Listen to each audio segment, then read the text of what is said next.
va bien? Merci d'avoir épargné un copain. Regarde ce que j'ai trouvé.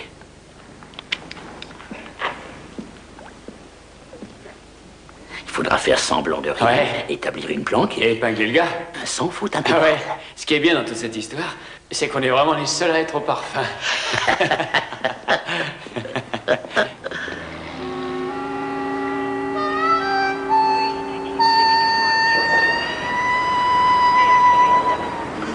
La police recherche un assassin à travers une boule de cristal.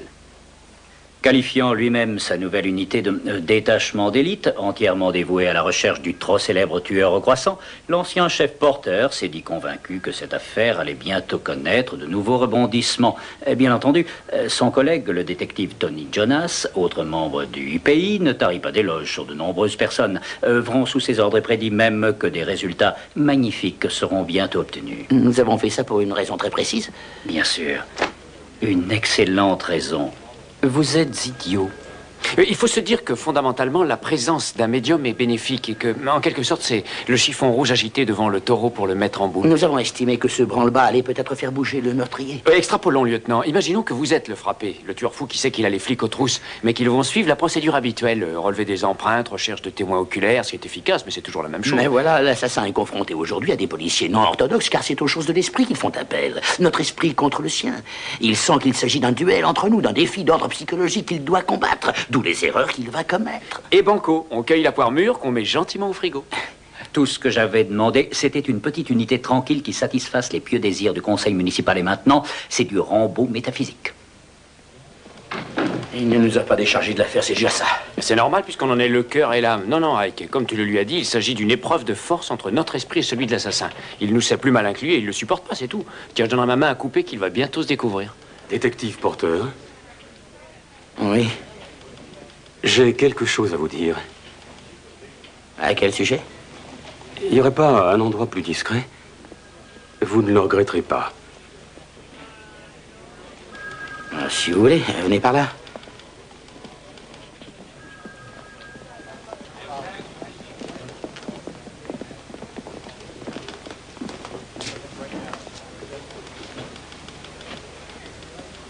Bon, alors, qu'avez-vous à me dire?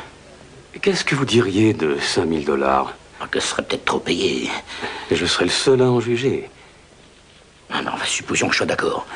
Avant tout, il faudrait que je la voie. Non. On ne laisse personne l'approcher de crainte d'un éventuel coup de folie. Oh. Je saurais me contenir. Bon. Puisque ça paraît être la seule solution,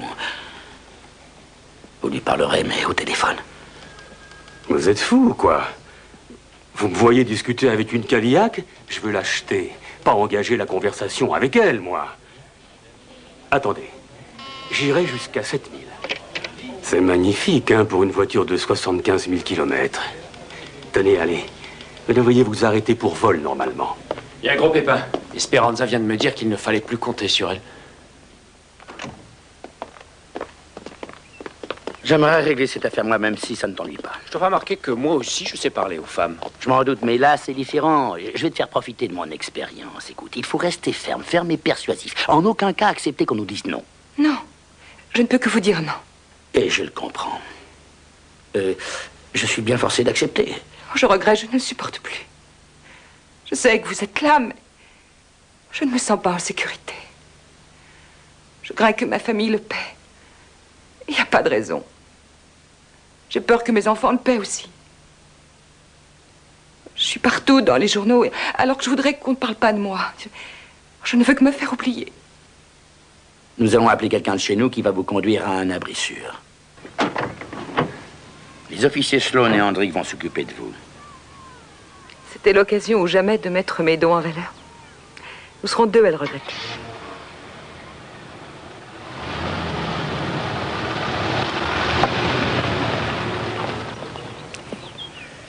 Tu m'as donné une leçon dont je me souviendrai longtemps. Ferme, persuasif, l'expérience en action. Et entre nous, j'ai comme l'impression qu'on l'a dans le dos. Pas autant que tu le crois.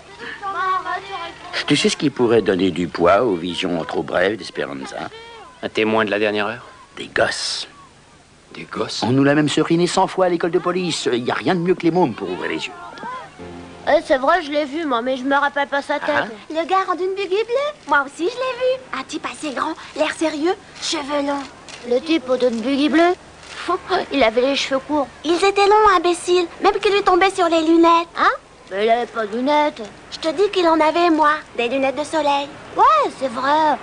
Je crois que t'as raison. Il avait des lunettes de soleil. Extrême à la fraise, le reste? Lunettes de soleil. Il avait les cheveux franchement bruns. Ma cicatrice au menton contre tes cheveux bruns. Où t'en es, Matouche? Ah bah, s'il est candidat au mariage par ordinateur, il y a de fortes chances pour qu'il reste célibataire. Non, il aura quand même droit à un réglisse en bâton. Il doit quand même bien traîner dans les environs, puisqu'ils l'ont tous vu au moins 2 ou 3 fois. Oui, mais ils ont surtout remarqué le véhicule, pas l'homme. Donc il est possible que ce type ne se distingue en rien. Peut-être, mais nous restons dans l'anonymat. Monsieur, merci pour la glace à la fraise. Il n'y a pas de quoi, mon garçon. Moi, je connais ce type-là. Ah bon? Tu saurais nous dire de quoi il a l'air? Ça ne fait rien. Quand tu auras fini, t'en auras un autre. Il s'appelle Alcovat. Il travaille chez mon père. Il est marchand de ferraille.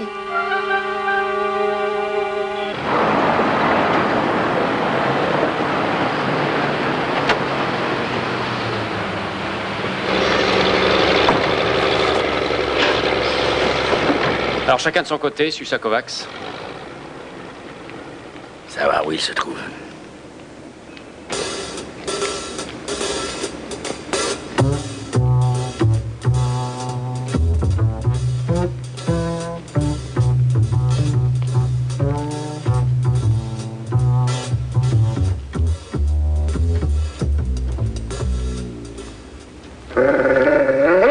Tranquille, allez, coucher. Gentil. J'ai pas l'intention de troubler le déjeuner d'un aussi beau. Tiens, Annie, l'intention de te servir casse-croûte. Oh! Ah! Non! Arrête, c'est ça fait de cabot, hein. Oh, Dieu, ça va, c'est bien couché. Hé, Al, quel est le prix minimum pour ton tas de ferraille? Hein? Couché, je te dis, mais c'est ma voiture!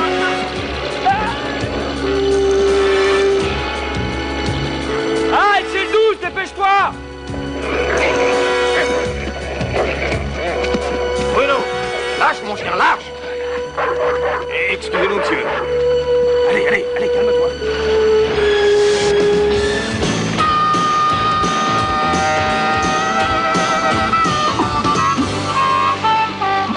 Police, face de rat!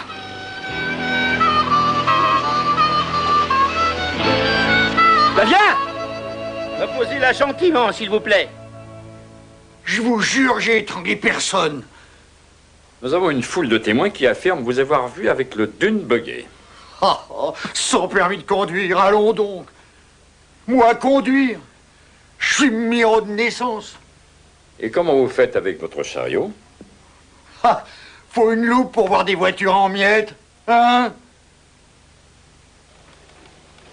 Non, ça n'est pas lui. Ça n'est pas l'assassin. Il y a une ressemblance, notamment du côté de la stature. Mais j'affirme que ça n'est pas l'étrangleur. C'est bon. Rien ne vous obligeait à répondre à l'appel. Quand j'ai su qu'un suspect avait été arrêté, je me suis dit qu'il fallait prendre mes responsabilités. C'est moi qui vous ai mis dans cette situation. Ce qui importe à mes yeux, c'est de vous aider autant que je le peux. Je ne sais pas comment ça se dit en espagnol, mais on dit chapeau chez nous. Je vais vous dire pourquoi je suis revenue quand même. Parce que c'est vous. Vous m'avez laissé en décider seule. Vous ne m'avez pas harcelée pour que je cède. J'aurais été ingrate si je vous avais tourné le dos.